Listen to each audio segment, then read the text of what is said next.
대법원 2025년 10월 16일 선고 2020도 17272 판결 사건명 특정경제범죄 가중처벌 등에 관한 법률 위반 배임 등 1. 업무상 배임죄의 구성요건 중 임무에 위배하는 행위의 의미 업무상 배임죄에서 재산상의 손해의 의미 및 재산상 손해의 유무를 판단하는 기준 경제적 관점 업무상 배임죄는 타인의 사물을 처리하는 사람이 업무상의 임무에 위배하는 행위로서 재산상의 이익을 취득하거나 제3자로 하여금 이를 취득하게 하여 본인에게 손해를 가한 때에 성립한다. 임무에 위배하는 행위란 처리하는 사무의 내용, 성질 등에 비추어 법령의 규정, 계약의 내용 또는 신의칙상 당연히 하여야 할 것으로 기대되는 행위를 하지 않거나 당연히 하지 않아야 할 것으로 기대되는 행위를 함으로써 사무 처리를 위임한 본인과의 신임 관계를 저버리는 일체의 행위를 포함한다. 재산상의 손해에는 현실적인 손해가 발생한 경우뿐만 아니라 재산상 실의 발생의 위험을 초래한 경우도 포함되고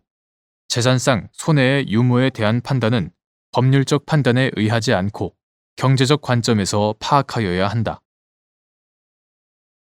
2. 상법상 주식회사 자본금 감소의 방법과 절차 주주평등의 원칙을 비롯하여 상법에서 정한 관련 절차를 모두 준수하여 유상감자가 이루어진 경우 유상감자에 따른 한 주당 환급금의 액수가 시가보다 높다거나 대주주에게 투하 자본을 환급한다는 등의 목적으로 유상감자가 실행되었다는 사정만으로 회사가 손해를 입었다고 단정할 수 있는지 여부 원칙적 소극 자본금을 감소시킬 합리적 이유가 없음에도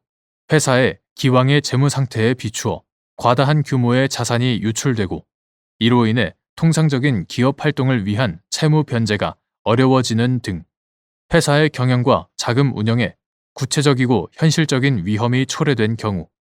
이사는 회사의 재산을 보호할 의무를 위배한 것인지 여부, 적극 및 이로 인해 회사가 손해를 입었다고 볼 여지가 큰지 여부, 적극 주식회사는 상행위, 기타 영리를 목적으로 하여 설립된 사단법인으로서 주식회사의 자본은 사업을 영위하기 위한 물적 기초를 구축하기 위하여 주주들이 출연하는 금원이다. 자본금의 감소는 주주의 이해관계에 중대한 영향을 미치므로 원칙적으로 주주총회 특별 결의에 의하여야 하고 상법 제438조 제1항 제2항 채권자 보호 절차를 거쳐야 한다. 상법 제439조 제2항 제232조 다만 상법은 위와 같이 자본금 감소의 방법과 절차에 관하여 정하고 있을 뿐 그 목적에 대하여는 별다른 제한을 두고 있지는 않다. 자본금 감소 중 회사 순자산의 유출이 동반되는 유상감자는 회사 채권자를 위한 담보 재산의 감소를 초래할 뿐만 아니라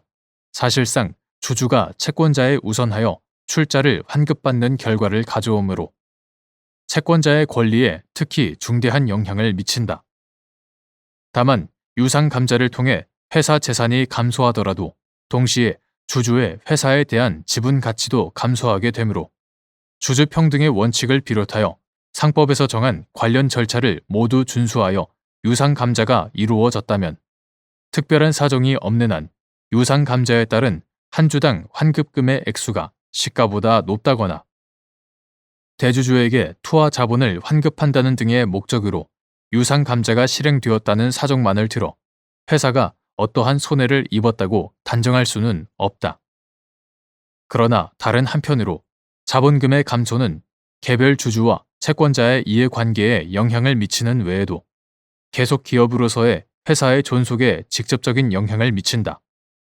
따라서 회사 경영상 필요에 의하여 배당 가능 이익을 초과하는 순자산을 주주들에게 반환해야 하거나 주식수를 조정해야 할 때 또는 합병 등 절차를 위해 주주들의 지분을 감수시킬 필요가 있는 등 자본금을 감수시킬 합리적인 이유가 없음에도 불구하고 회사의 기왕의 재무 상태에 비추어 과다한 규모의 자산이 유출되고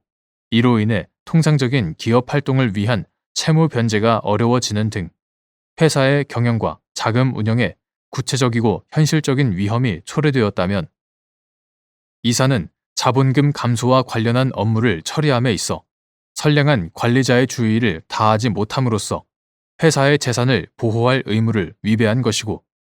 이로 인해 회사는 손해를 입었다고 볼 여지가 크다.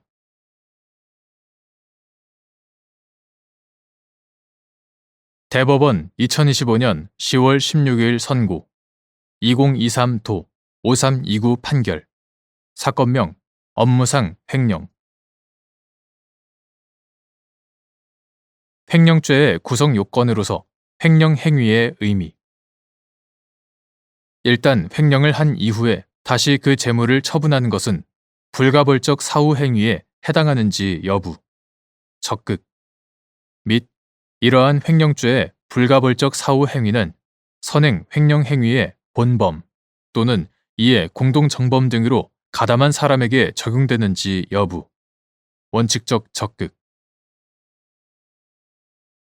횡령죄는 타인의 재물을 보관하는 자가 그 재물을 횡령하는 경우에 성립하는 범죄이고 횡령죄의 구성 요건으로서의 횡령 행위란 불법 영득 의사를 실현하는 일체의 행위를 말하는 것이어서 타인의 재물을 점유하는 자가 그 점유를 자기를 위한 점유로 바꾸려는 의사를 가지고 그러한 영득의 의사가 외부에 인식될 수 있는 객관적 행위를 하였을 때에는 그 재물 전체에 대한 횡령죄가 성립되고 일단 횡령을 한 이후에 다시 그 재물을 처분하는 것은 불가벌적 사후 행위에 해당하여 처벌할 수 없다. 이러한 횡령죄의 불가벌적 사후 행위는 선행 횡령 행위의 본범 또는 이에 공동정범 등으로 가담한 사람에게 적용되는 것이 원칙이다.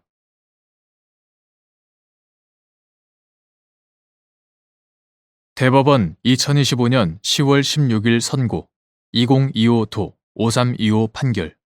사건명 특정 범죄 가중 처벌 등에 관한 법률 위반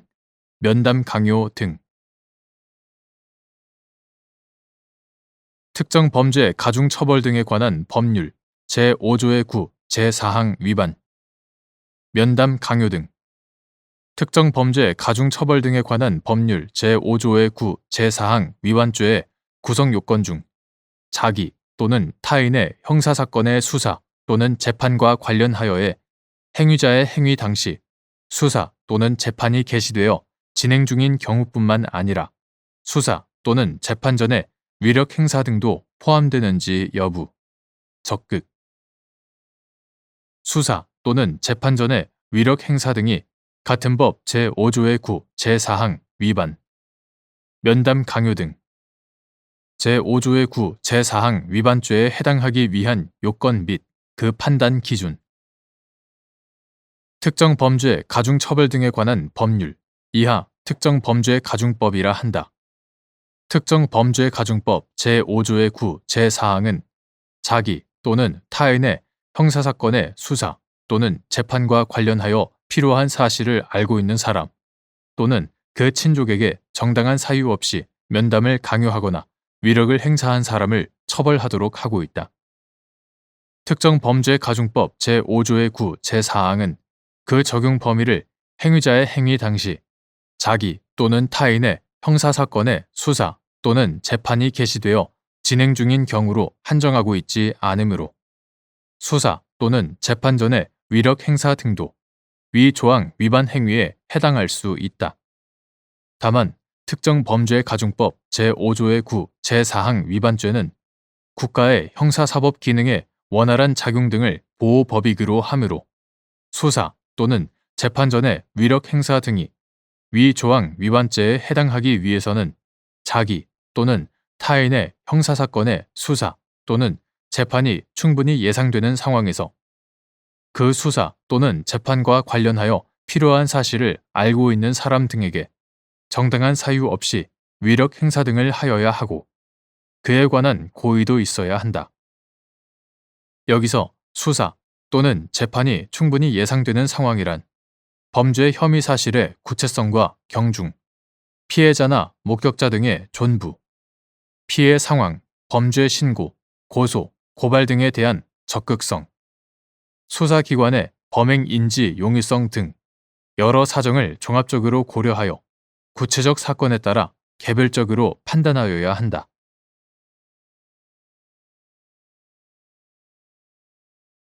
대법원 2025년 10월 16일자 2025도 11655 결정 사건명 절도 등 적법하게 제기된 항소에 의해 항소의 효력이 유지되는 중에 피고인이 비약적 상고를 제기한 경우 비약적 상고의 효력 유무, 소극 및 이때 제1심 법원은 항소 사건으로서 항소심 법원에 기록을 송부하여야 하는지 여부, 원칙적 적극 비약적 상고는 제1심 판결이 인정한 사실에 대하여 법령을 적용하지 않았거나 법령의 적용에 착오가 있는 때 또는 제1심 판결이 있은 후 형의 폐지나 변경 또는 사면이 있는 때에 제기할 수 있는데 형사소송법 제372조 제1심 판결에 대한 비약적 상고는 그 사건에 대한 항소가 제기된 때에는 효력을 잃고 다만 항소의 취하 또는 항소 기각의 결정이 있는 때에는 예외로 한다. 형사소송법 제373조 위 규정들의 내용과 취지, 당사자들의 상소권 및 심급의 이익 보장 필요성 등을 종합하여 보면 적법하게 제기된 항소에 의해 항소의 효력이 유지되는 중에 피고인이 비약적 상고를 제기한 경우에도 비약적 상고로서의 효력이 없다고 보아야 한다. 즉, 제1심 법원으로서는 비약적 상고와 항소가 경합된 경우에는 항소가 취하되거나 항소 기각 결정이 있는 경우가 아닌 한 항소 사건으로서 항소심 법원에 기록을 송부하여야 한다.